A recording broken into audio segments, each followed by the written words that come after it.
नमस्कार विद्यार्थियों। यजुर्वेद के अध्ययन में हमने शुक्ल यजुर्वेद का अध्ययन कर लिया था पूर्णतया। शुक्ल यजुर्वेद के भाष्य भी हमने देख लिए थे, भाष्यकारों के नाम भी हमने जान लिए थे। अब हम बात कर रहे हैं कृष्ण यजुर्वेद के विषय में। आप जानते हैं कि जो शुक्ल यजुर्वेद है वो तो विशुद्ध मंत्रात्मक भाग है। वैसे यजुर्वेद में है क्या, कर्मकांड के विषय में, यज्ञों के जो कर्मकांड हैं उनके विषयों में बातें हैं और पाठ्य मंत्र हैं, सारे के सारे पाठ्य मंत्र हैं। और यजुर्वेद किस प्रकार का वेद है? गद्यात्मक वेद है, इसमें गद्य और पद्य का मिश्रण है। तो विशुद्ध मंत्र तो शुक्ल यजुर्वेद में है। शुक्ल यजुर्वेद पूर्ण रूप से विशुद्ध मंत्र हैं उसमें। कृष्ण यजुर्वेद में मंत्रों की व्याख्या और विनियोग भी है। तो कृष्ण यजुर्वेद है वो गद्य और पद्य का मिश्रण हो गया। शुक्ल यजुर्वेद में तो खाली मंत्र ही मंत्र हैं, तो उसमें गद्य नहीं है, कम है। लेकिन कृष्ण यजुर्वेद है वो गद्य और पद्य का मिश्रण हो गया। तो शुक्ल यजुर्वेद में विशुद्ध मंत्र हैं, इतना याद रखें। और कृष्ण यजुर्वेद में मंत्रों के साथ उनकी व्याख्या और विनियोग भी है। ठीक है। वैसे कृष्ण जो यजुर्वेद है उसका प्रतिपाद्य विषय तो यज्ञ ही है। यज्ञों के बारे में संपूर्ण जानकारी कहाँ प्राप्त होती है? यजुर्वेद में प्राप्त होती है। कृष्ण यजुर्वेद के बारे में हम जान रहे हैं। तो कृष्ण यजुर्वेद का सामान्य अध्ययन तो हमने कर लिया था। अब कृष्ण यजुर्वेद की शाखाएं, संहिताएं, तो हमने देखा था कि यजुर्वेद की वैसे पतंजलि महाभाष्य के अनुसार हमने शाखाएं देखी थी। अलग अलग प्रकार से शाखाएं चरणव्यूह के अनुसार अलग बताई गई हैं, लेकिन सामान्यतः है पतंजलि महाभाष्य में तो 100 शाखाएं बताई गई हैं, लेकिन सामान्यतः वर्तमान में प्राप्त शाखाएं हैं 6 शाखाएं। शुक्ल यजुर्वेद की 2 शाखाएं, माध्यन्दिन और काणव संहिता का अध्ययन हमने कर लिया है। अब जो कृष्ण यजुर्वेद है उसकी 4 शाखाएं प्राप्त होती हैं, और वो 4 शाखाएं कौन कौन सी हैं? तैत्तिरीय शाखा, मैत्रायणी संहिता, काठक शाखा, और चौथी है कपिष्टल शाखा। तैत्तिरीय, मैत्रायणी, काठक या कठ, काठक को कठ भी कहते हैं, और कपिष्टल शाखा चौथी। तो सबसे महत्वपूर्ण इसमें जो है वो है तैत्तिरीय शाखा। सबसे पहली और सबसे महत्वपूर्ण शाखा कौन सी है? तैत्तिरीय शाखा। सबसे प्रमुख शाखा है ये, सबसे प्रमुख शाखा है कृष्ण यजुर्वेद की, और संपूर्ण शाखा में गद्य और पद्य का मिश्रण प्राप्त होता है। दूसरी बात, यही एक शाखा है जो सर्वांग पूर्ण है। यही एक शाखा है जो सर्वांग पूर्ण है। सर्वांग पूर्ण क्यों है? क्योंकि इस संहिता के ब्राह्मण, आरण्यक, उपनिषद, इसके अलावा स्रोत सूत्र, ग्रह्य सूत्र, धर्म सूत्र, शूल्व सूत्र, सब कुछ प्राप्त होता है। ऐसी कौन सी शाखा है कृष्ण यजुर्वेद की जो सर्वांग पूर्ण है? ऐसा प्रश्न पूछा जाएगा, यानी जिसका सब कुछ हमें प्राप्त होता है, तो वो शाखा कौन सी है? तैत्तिरीय शाखा है। ठीक है। तैत्तिरीय शाखा के अगर हम विभाजन को देखते हैं तो विभाजन किस प्रकार से है? तैत्तिरीय शाखा में 7 कांड है, कांडों में बटी है। 44 प्रपाठक हैं, 631 अनुवाक हैं, और अनुवाक भी आगे जाकर खंडों में बंटे हैं। किस प्रकार से विभाजन है? 7 कांड, 44 प्रपाठक, 631 अनुवाक, और आगे अनुवाक भी खंडों में बटे हैं। अगर इसका वर्ण्य विषय देखते हैं तो इन 7 कांडों में जो सबसे पहला कांड है उसमें क्या है? वैसे चाहे शुक्ल यजुर्वेद लीजिए चाहे कृष्ण यजुर्वेद, दोनों का विषय तो यज्ञ ही है, इष्टि है। तो पहले कांड में दर्श पूर्णमास यज्ञ,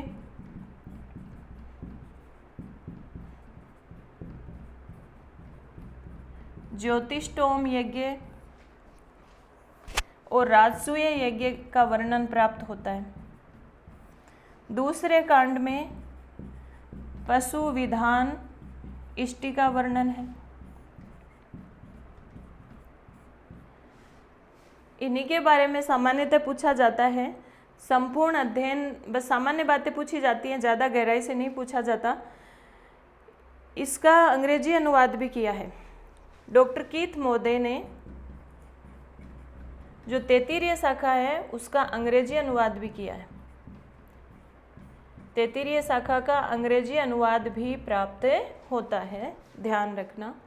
तो ये थी महत्वपूर्ण बातें तैत्तिरीय संहिता के बारे में। सबसे पहले तो इसका विभाजन आपको याद रखना। कितने कांड हैं? 7 कांड हैं, 44 प्रपाठक है और 631 अनुवाक है। इतना ही पूछा जाता है। अनुवाक भी आगे खंडों में बटे हैं। दूसरी बात, ये शाखा सर्वांग पूर्ण है, यानी इसके सभी कुछ चीज़ें प्राप्त होती हैं। और दूसरी बात, इसमें गद्य पद्य का मिश्रण है। और सबसे महत्वपूर्ण शाखा है किसकी? कृष्ण यजुर्वेद की। तो ये तैत्तिरीय शाखा की बात हुई। अब हम देखते हैं फटाफट मैत्रायणी शाखा को। इनका विभाजन विशेष रूप से आपको याद रखना है। बाकी चीज़ें नहीं भी याद रहें, लेकिन विभाजन में से प्रश्न आजकल पूछे जाते हैं, क्योंकि वो मिलान वाले प्रश्न पूछे जाते हैं, कौन सा सही है कौन सा गलत है। तो कथन वाले प्रश्न वो दे देता है। तो फिर जब आपको सारी चीज़ें अच्छी तरह से याद नहीं होंगी तो आप प्रश्न गलत कर जाओगे, और हमें ऐसा नहीं करना है। अगली जो शाखा है वो है मैत्रायणी शाखा। मैत्रायणी शाखा का विभाजन ही आपको याद रखना है। मैत्रायणी शाखा में 4 कांड हैं। तैत्तिरीय शाखा में 7 कांड थे, यहाँ 4 कांड हैं। 4 कांड, 44 प्रपाठक और 3144 मंत्र हैं।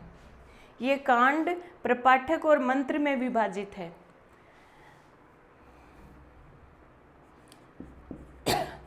तीसरी शाखा है काठक संहिता, और इसके बारे में सबसे महत्वपूर्ण बात कि चरकों की शाखा, चरकों की संहिता कौन सी है? तो काठक संहिता है। और जो काठक संहिता है इसके 5 खंड है।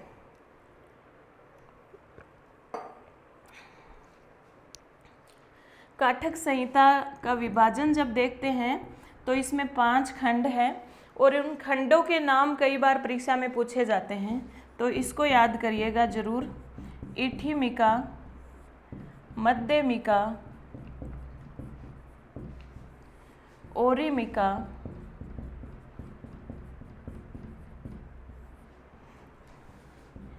याज्ञानुवाक्यम और अश्वमेध आदि अनुवचनम। ठीक है, ये इसके 5 खंड हैं। किसके? काठक संहिता के। इठिमिका, मध्यमिका, ओरिमिका, याज्ञानुवाक्यम और अश्वमेध आदि अनुवचनम। ठीक है, ये काठक संहिता के खंड हैं 5। और चौथी है कपिस्टल संहिता या कपिस्टल शाखा, जिसके बारे में ज़्यादा जानकारी हमें प्राप्त नहीं होती है, तो इसका आपको नाम याद रखना है। चौथी शाखा का नाम है कपिस्टल शाखा। तो ये क्या हुए? कृष्ण यजुर्वेद की 4 शाखाएं हैं, और अगर प्रश्न पूछा जाता है तो तैत्तिरीय शाखा में से ही पूछा जाता है, इसके अलावा नहीं पूछा जाता। तो तैत्तिरीय शाखा ढंग से याद करिएगा, बाकी नाम याद रहें तो काफ़ी है। एक जो काठक संहिता है इसके 5 खंडों के नाम याद करिएगा। बाकी तैत्तिरीय संहिता का विभाजन बहुत बार परीक्षा में पूछा जाता है। ठीक है, अब हम कृष्ण यजुर्वेद के भी भाष्य देख लेते हैं फटाफट। इसके बाद यजुर्वेद का चैप्टर भी हमारा पूर्ण हो जाएगा। कृष्ण यजुर्वेद की तैत्तिरीय संहिता पर ही भाष्य प्राप्त होते हैं, इसके अलावा ज़्यादा प्राप्त नहीं होते। कृष्ण यजुर्वेद की तैत्तिरीय संहिता के भाष्य ही हमें देखने हैं।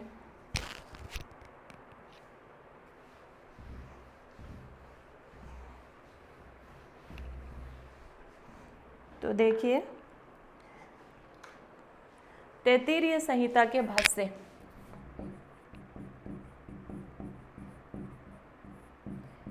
तैत्तिरीय संहिता भाष्य।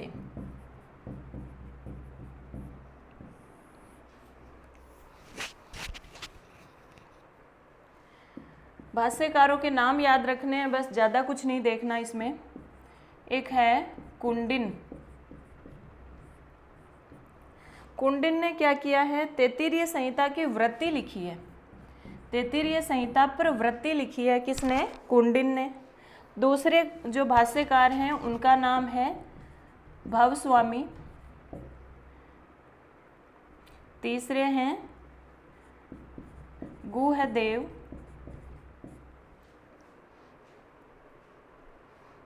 चौथे हैं छूर नामक भाष्यकार हैं। पांचवें हैं भट्ट भास्कर। भट्ट भास्कर में आपको याद रखना है कि इन्होंने जो तैत्तिरीय संहिता पर जो भाष्य लिखा है उसका नाम है ज्ञान यज्ञ और सायण के पूर्ववर्ती है। ये भी याद रखना है कि भट्ट भास्कर सायण के पूर्ववर्ती हैं और सबसे ज़्यादा इम्पोर्टेंट जो तैत्तिरीय संहिता के भाष्यकार हैं वो हैं सायण। और पूछा जाए कि सायण की अपनी स्वयं की संहिता कौन सी है, सायण ने अपनी स्वयं की संहिता कहा है किसको, तैत्तिरीय संहिता को। क्यों कहा है, क्योंकि हम बार बार देख चुके हैं कि सायण ने सबसे पहले भाष्य किस संहिता पर लिखा है, तैत्तिरीय संहिता पर लिखा है। उसके बाद ऋग्वेद आदि पर भाष्य लिखा है। सबसे पहले भाष्य सायण ने किस पे लिखा है, तैत्तिरीय संहिता पर ही लिखा है। इसके पश्चात ऋग्वेद आदि का भाष्य लिखा है। तो ये सायण की अपनी स्वयं की शाखा कहलाती है। बार बार बता रही हूँ, याद करना, क्योंकि परीक्षा में आने लायक प्रश्न है ये। सायण ने सर्ववेद भाष्यकार सायण ने सबसे पहले भाष्य किस पर लिखा, तैत्तिरीय संहिता पर लिखा है।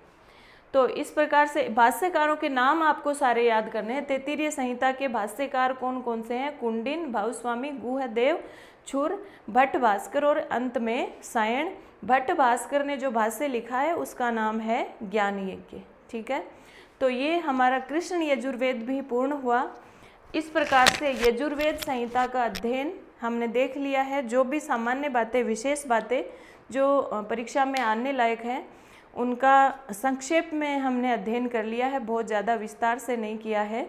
लेकिन प्रश्न जो पूछा जाता है वो लगभग यहाँ से आ ही जाता है। अब इसके बाद हम बात करेंगे सामवेद की।